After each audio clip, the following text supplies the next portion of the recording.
Comunicativa Radio, contenido de valor. Creamos, desarrollamos, compartimos.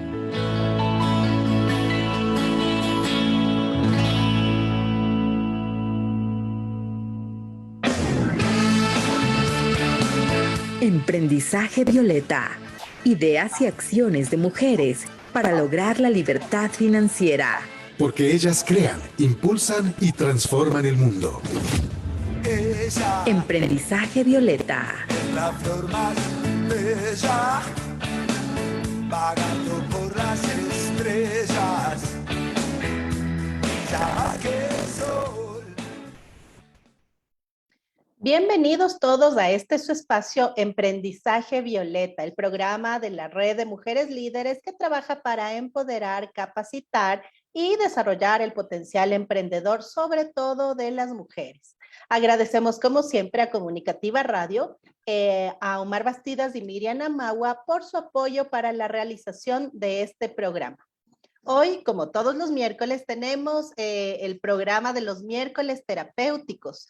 Nos acompaña Carol López para hablar sobre la educación inicial y cómo esta influye en el desarrollo personal de cada uno de nosotros. Bienvenida, Carol. Gracias, Joana. Buenas tardes. Un placer acompañarlos nuevamente. Muy bien, entonces, bueno, hoy vamos a empezar con este tema. Quizá sería importante empezar definiendo de qué se trata la educación inicial. Bueno, la educación inicial debe ser entendida como un proceso intencionado. La educación inicial está dirigida a los niños menores de 6 años, desde 0 a 6 años, y está dividida en 2 niveles. Así es como está contemplada en Ecuador. Justamente el objetivo de la educación inicial es potenciar el desarrollo integral de los niños menores de 6 años y trabajar en todos los aspectos de desarrollo, en la parte socioafectiva, en la parte cognitiva, en la parte del lenguaje y, por supuesto, en la parte psicomotriz. Entonces, es un proceso intencionado que busca justamente desarrollar todas las habilidades de los niños menores de 6 años de manera estructurada, ¿no? Y como te decía, está dividido en 2 subniveles acá en Ecuador. Ajá. Cuando dices es un proceso intencionado, lo que dices es ¿qué exactamente? A ver, lo que pasa es que hay que hacer una diferenciación. Bueno, yo soy educadora infantil, como bien lo mencionaste, y trabajo en educación infantil hace mucho tiempo. Entonces, he recorrido durante toda la experiencia esta transición de cómo hemos empezado a visibilizar la educación inicial como un proceso importante para el desarrollo del ser humano. Entonces, en toda esta historia por la cual hemos transitado, ha ido cambiando la idea, ¿no? Una cosa es el desarrollo infantil y otra cosa es la educación inicial. Uh-huh. El desarrollo infantil es el que se da en el niño de manera natural, atravesando cada una de las etapas de desarrollo, desde que nace, incluso desde la etapa de gestación, y comprende los primeros años. Pero al hablar de educación inicial y de que estamos trabajando en un proceso intencionado, lo que queremos decir es que se enmarca en un proceso que tiene objetivos claros, dentro de los cuales está potenciar todas estas habilidades para el desarrollo infantil, que justamente es una etapa determinante para la vida futura del ser humano, ¿no? Uh-huh. Y como te decía, en Ecuador, Joana, nosotros trabajamos en 2 subniveles. Los niños desde 0 a 3 forman parte del subnivel 1 de educación inicial, y los niños de 3 y 4 a 5 ya es justamente el subnivel de educación inicial 2, que es inicial 1 y 2. A veces para los papis eso es súper confuso. Sí. Yo que he estado todo el tiempo ahí asesorándolos, siempre hay esa confusión, ¿no? Entonces, en Ecuador, la educación inicial sigue siendo no obligatoria. Es un proceso que, como te digo, tiene objetivos claros, está establecido dentro de un currículum que especifica qué es lo que se debe trabajar y potenciar en estas edades, pero sigue siendo optativo, no es obligatorio, porque la educación regular empieza con los niños de 5 años. Uh-huh, así es. ¿Qué crees tú que es lo más importante en este proceso intencionado de educación de los niños en esta etapa? Bueno, yo creo que es súper importante ubicarnos siempre en las necesidades del niño, ¿no? Justamente está dividido en estos dos niveles porque las necesidades en estas dos etapas son distintas. Cuando hablamos de niños entre 0 y 3 años, hablamos mucho más de necesidades, obviamente desde el nacimiento, vinculadas a necesidades básicas, atención, cuidado, aseo, alimentación. Proveer un ambiente seguro para que el niño se pueda desarrollar desde que nace, ¿no? Y luego empezar a trabajar en proveerle desde los padres, que son los primeros educadores, porque los niños todavía están en casa cuando son pequeñitos, todos estos valores, estas normas sociales, todos estos hábitos de convivencia, y que sientan esas bases para el futuro ser humano. Y lo trabajamos desde casa, desde la manera no formal. Ya cuando hablamos de los niños de 3 y 4, 4 o 5 años, que forman parte, como te digo, del nivel de educación, subnivel 2, ya nosotros tenemos otros objetivos que no descuidan la primera etapa, porque siguen siendo niños muy pequeños que necesitan todavía mucha atención y cuidado, pero ya le ponemos esta intencionalidad en el desarrollo de habilidades, que son básicamente habilidades previas a la escolaridad, lo preparan para el ambiente escolar. Entonces, lo más importante es ubicarnos en lo que es el niño, cuáles son sus necesidades, y tomar en cuenta que la educación inicial es un proceso flexible. Hay una tendencia ahora, y yo te lo digo porque soy educadora de muchos años, y todavía no he sido presa de esas tendencias. Me he ido actualizando en otro sentido, pero conservo, en base a mi experiencia, esta importancia que tenemos que darle a las necesidades del niño en esta edad. Entonces yo siempre defiendo la idea de que es una etapa de conocerse a sí mismo, de empezar a interactuar conmigo y con el entorno, de empezar a desarrollar mi personalidad en base a mi autoconocimiento, a la relación que tengo con el mundo, y que eso es lo más importante en esta etapa. Más allá de ser una etapa en la que yo puedo transmitir conocimientos a través de las experiencias organizadas que proveemos a los niños, siempre defiendo el hecho de priorizar sus necesidades. Y estas necesidades están vinculadas a el desarrollo de sus percepciones, a proveerles situaciones vivenciales que lo hagan interactuar con el medio, y más bien alejarnos un poco de lo escolar, ¿no? De acuerdo. Como bien dices, bueno, hace un momento nos contabas, ¿no? Que en Ecuador la educación inicial no es obligatoria. ¿Cuál crees tú que es la riqueza o por qué los padres que tenemos niños a nuestro cargo, los cuidadores que tenemos a nuestro cargo niños pequeños, deberíamos, o por qué nos aconsejas, ¿no es cierto?, ya desde esa edad introducirlos en el sistema educativo? Sí, Joana, gracias por tu pregunta. Es súper interesante porque los papis y las mamis siempre tienen esta incertidumbre, ¿no? ¿Cuándo es el momento? ¿Cuándo es oportuno? ¿Cuándo sí? ¿Cuándo no?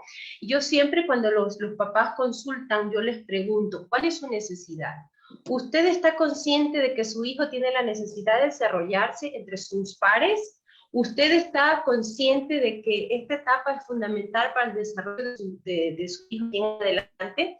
¿O es una necesidad que nace desde la casa, desde la logística, desde el trabajo, desde que ya no puedo más, a dónde lo llevo, quién lo cuida? Entonces, es importante identificar la necesidad, ¿no? Y en base a eso, tú enfocas el objetivo. Entonces, ahora ya sabemos y conocemos, de acuerdo a cómo ha ido cambiando el concepto de educación inicial, que es una etapa determinante para el futuro del ser humano, que es una etapa en la que el cerebro del niño, gracias a su plasticidad, adquiere un montón de habilidades con una rapidez maravillosa que no se da en los años posteriores.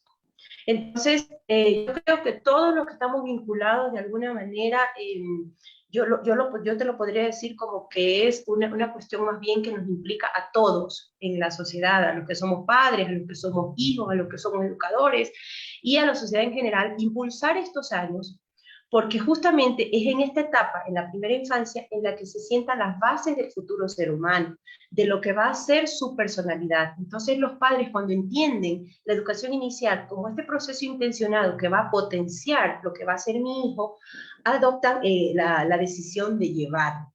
¿Cuándo es el momento? eso también es súper importante.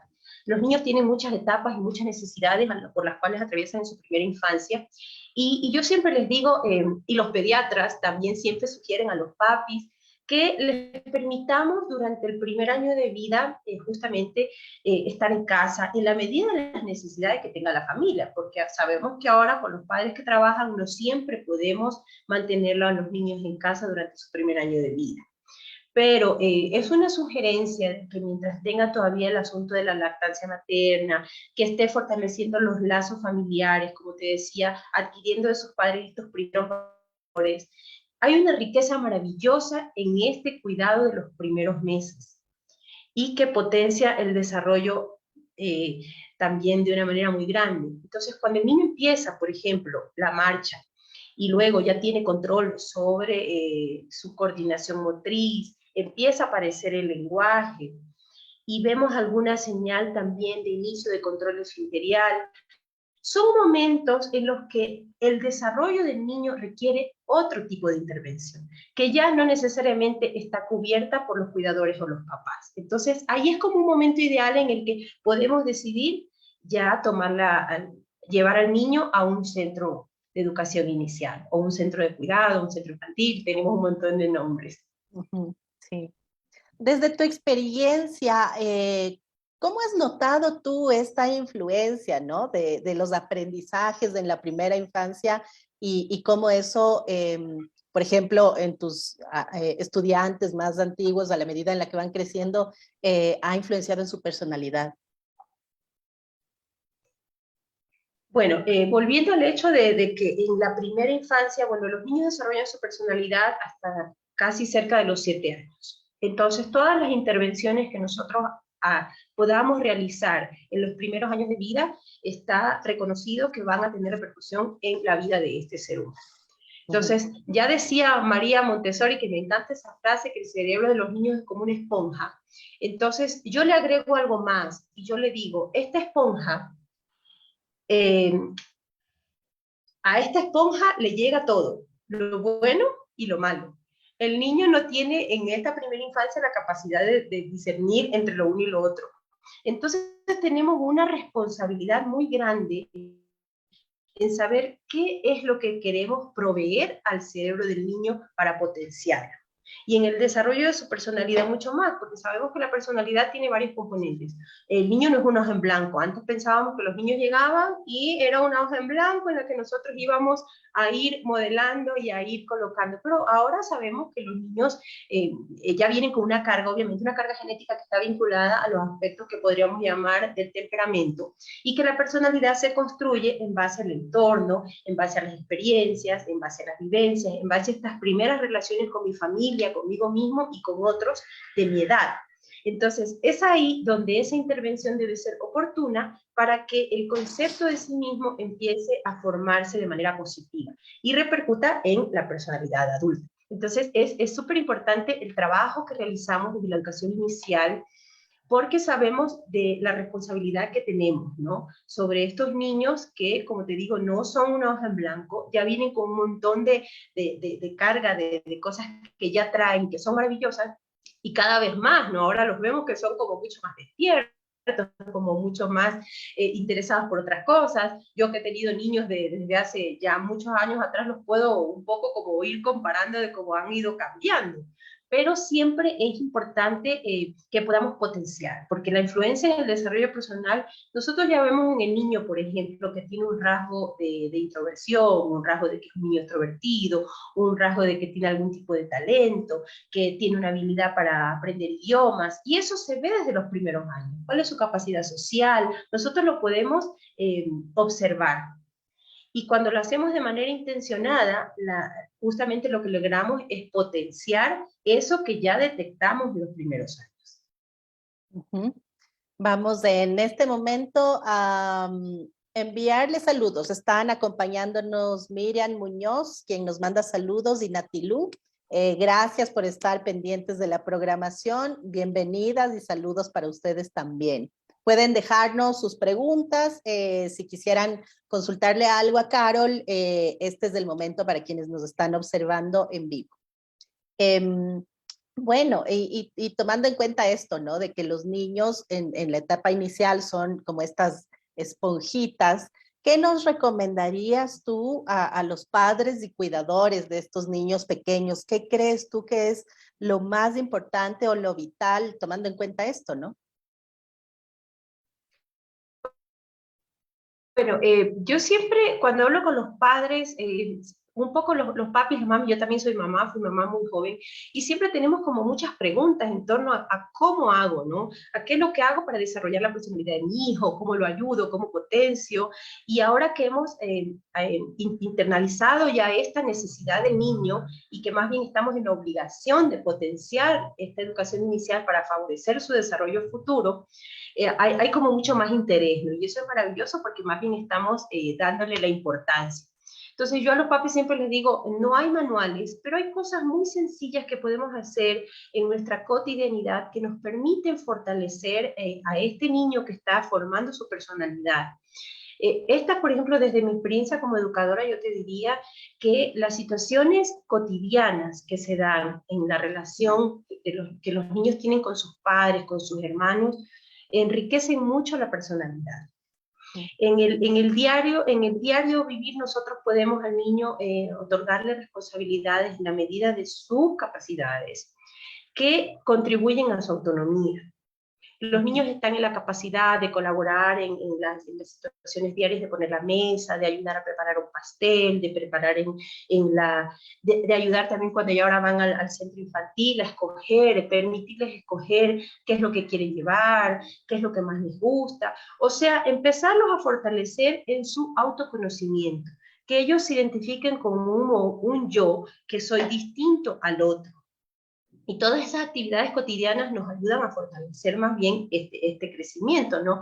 En cuanto a lo que es la autonomía, yo siempre hablo desde mi rol de educadora, que los límites y las rutinas son fundamentales que se mantengan tanto en casa como en el centro infantil, porque proveen al niño de un espacio, de una estructura que da seguridad. Y el niño se siente en un ambiente seguro. Cuando el niño tiene una anticipación de lo que va a hacer, eso le transmite seguridad. Y esa seguridad luego se convierte en independencia. Entonces, es súper importante, ¿no? Yo siempre también sugiero que a los niños los tratemos como niños y no como adultos. Muchas veces nosotros cometemos, todos como padres en algún momento, el error de querer dar mucha explicación al contexto, a lo que ocurre, a una circunstancia cotidiana, y tratamos de utilizar un lenguaje que el niño no comprende. Entonces el niño no comprende y se frustra. El aprendizaje no se da. Tú le estás hablando en un lenguaje en el que el niño no entiende. Entonces yo siempre les digo, ubicarse en el lenguaje del niño, en el momento en el que se encuentra ese niño, y hablar en su lenguaje. Esto no significa hablarle como bebé, eso no significa ser extremadamente afectivo, mimoso, tratarlo de tener en brazos, cargarlo con mucho mimo, no, sino hablarle con respeto, explicarle las cosas con claridad en un lenguaje que para él sea comprensible y que lo va a hacer sentir más bien autónomo porque está en la capacidad de comprender. Otra circunstancia que nos ayuda mucho a potenciar el desarrollo personal y sobre todo para fortalecer la personalidad de los niños es el hecho de establecer acuerdos. Siempre los papis tenemos problemas en casa con la cuestión de los límites, de las reglas. Hay unas etapas en la primera infancia, la crisis de la autoafirmación, que antes llamábamos el negativismo, que se da entre los 2,5 y 3 años de edad, que es una etapa importantísima para la autonomía, para el autoconocimiento, y que más bien, en lugar de verla como un problema, tenemos que potenciarlo como algo maravilloso, que es ese momento determinante en la primera infancia que contribuye al desarrollo de la personalidad. Y ahí es donde aparecen estos berrinches, estos conflictos. Entonces, nosotros tenemos que identificar las causas de ese malestar y establecer con los niños acuerdos, que ellos sean parte de la decisión, de la consecuencia de un acto. Que esto no quiere decir un castigo, sino que ellos empiecen a manejar desde su madurez que toda acción tiene una reacción y que nos manejamos en el mundo causa-efecto. O sea, yo hago algo y eso que yo hice tiene una consecuencia, buena o mala, pero al final tiene una consecuencia. Entonces los niños pequeños están en capacidad, tienen la capacidad de entender esto, porque ya tienen esa madurez, y nosotros estamos en la obligación de ayudarles a comprenderlo, estableciendo estos acuerdos. Los compromisos los niños los manejan muy bien. Nosotros le damos siempre sugerencias a los papás que los hagan partícipes de las decisiones en casa. Eso los hace sentir empoderados, importantes, y los hace sentirse en un lugar seguro para poder expresar mis emociones, para poder expresar lo que yo siento, para poder manifestar una opinión. Y todo eso son las bases para construir justamente esa personalidad y fortalecer su autonomía, ¿no? Ujú. Sí, bueno, entonces tenemos como súper importante esta recomendación, ¿no? Como hacer a los niños partícipes de las actividades, de las decisiones en la medida de lo posible, ¿no? Sabiendo que no son adultos, sino niños y de cierta edad. Y luego también propiciar estos momentos y favorecer a la autonomía, ¿no? Que eso les va a dar seguridad en sí mismos. Ahora, bueno, como mamá, quisiera preguntarte, ¿qué fue quizá lo más difícil para ti? Nos comentaste que fuiste madre joven. A las mamás nos ocurre que cuando tenemos niños pequeños estamos como muy temerosas, ¿no? Sin saber qué es lo adecuado, qué hacer, qué no hacer. Pedimos recomendaciones, consejos. Con suerte tenemos tiempo de investigar un poco más. Desde tu rol de madre, ¿qué podrías recomendarnos a los cuidadores o padres de niños pequeños? A ver, sí, en efecto, Joana, yo fui mamá muy joven, pero fui mamá por decisión. Y yo creo que desde ahí empezó mi compromiso con este rol. Aparte de que sabía que quería ser educadora y ya estaba estudiando por graduarme cuando tuve mi primer hijo cerca de los 20 años, yo ya estaba en esta onda de la educación. Entonces yo sentía de alguna manera que tenía muchas herramientas para justamente esta etapa, porque era lo que yo me especializaba. Pero aún así, jamás dejaron de estar las dudas. Y sobre todo siendo tan joven, siempre las dudas están, ¿no? Entonces yo con el tiempo y desde mi experiencia de madre te digo, hay que creer en lo que hacemos. Eso es lo que yo voy por la vida diciéndole a todas las madres que se me cruzan en el camino, amigas, las mamás del centro infantil, y independientemente de la edad que tú tengas, si tú has decidido asumir un rol y has decidido ser mamá, porque yo creo que para ser mamá hay que tomar la decisión de serlo. Hay quienes deciden no serlo y está bien. Y hay quienes, en cambio, como yo, tomamos la decisión de asumir este rol materno y comprometernos con ellos, porque es como un trabajo. Ser mamá también es un trabajo. Es un trabajo que 24/7 y que estás pendiente todo el día, independientemente de la edad que tenga tu hijo. Entonces, primero es comprometerse, es asumir el rol con compromiso. Y reconociendo el valor que tenemos en cada una de las acciones que realizamos con nuestros hijos. Yo siempre digo que las mamás tenemos que estar convencidas y seguras de que cada acción que emprendemos del amor incondicional es la perfecta, es la que mi hijo necesita, es la que yo puedo proveerle con las herramientas que tengo en ese momento, y eso la hace perfecta. Entonces, lo que yo podría decirles como mamá es eso, que creamos en lo que hacemos, que nos comprometamos con nuestro rol y que creamos en nuestra intuición. Yo siempre recuerdo una amiga mía, psicóloga, que siempre en sus talleres nos decía, tenemos algo que se llama intuición, que no está en ningún libro y que nunca te va a decir exactamente como en el libro, haga esto. Pero la intuición va más allá. Las mamás tenemos una conexión especial con nuestros hijos y muchas veces la intuición es esa vocecita que nos dice, es este el camino y esto es lo correcto. Y tenemos que creer en eso y escucharlo. Y así podemos vivir una maternidad más sana, más feliz, disfrutando este rol maravilloso y llevándolo hacia adelante, primero reconociendo nuestro trabajo para poder entregar lo mejor que tenemos para nuestros hijos. Claro, también, bueno, apoyando a esta idea de que si los padres estamos bien, podemos también brindarles una mejor educación o apoyo a nuestros hijos, ¿no? Es decir, si nosotros estamos seguros, comprometidos con el rol, nos hacemos caso a lo que sentimos, estamos también propiciando nuestra propia seguridad como padres para también aportar en el desarrollo de nuestros hijos, ¿no? Totalmente. Y además, yo te digo, a mí algo que me pasó en mi maternidad es que justamente por la inexperiencia, eh, nosotros a veces pretendemos dar la idea de la mamá perfecta. Y somos la Wonder Woman y la mamá nunca puede estar triste, la mamá siempre está bien, la mamá todo lo consigue, la mamá todo lo resuelve, la mamá, y yo te digo, yo también lo he cometido, ese error, que ahora desde mi experiencia con mis hijos grandes yo lo veo como un error, porque un poco como que nos deshumaniza, ¿no? Y así nos volvemos como un superhéroe, o sea, como un ser de otro planeta, Sí. y en realidad no lo somos, ¿no? Y el hecho de bajarnos un poco y de que nuestros hijos nos puedan ver desde nuestras vulnerabilidades, desde nuestros errores, y aprendamos juntos en ese camino, es maravilloso, porque más bien eso lo que hace es acercarnos. Lo otro es como que estamos en un nivel distinto y nos aleja. Entonces, un poco como más bien mostrarnos en vulnerabilidad cuando así lo estemos, y que nuestros hijos también sepan que nosotros pasamos por distintos estados de ánimo y por distintas circunstancias, no hacerlos partícipes de ellos ni culparlos, eso no, pero sí mostrar que somos sensibles frente a lo que nos sucede, ¿no?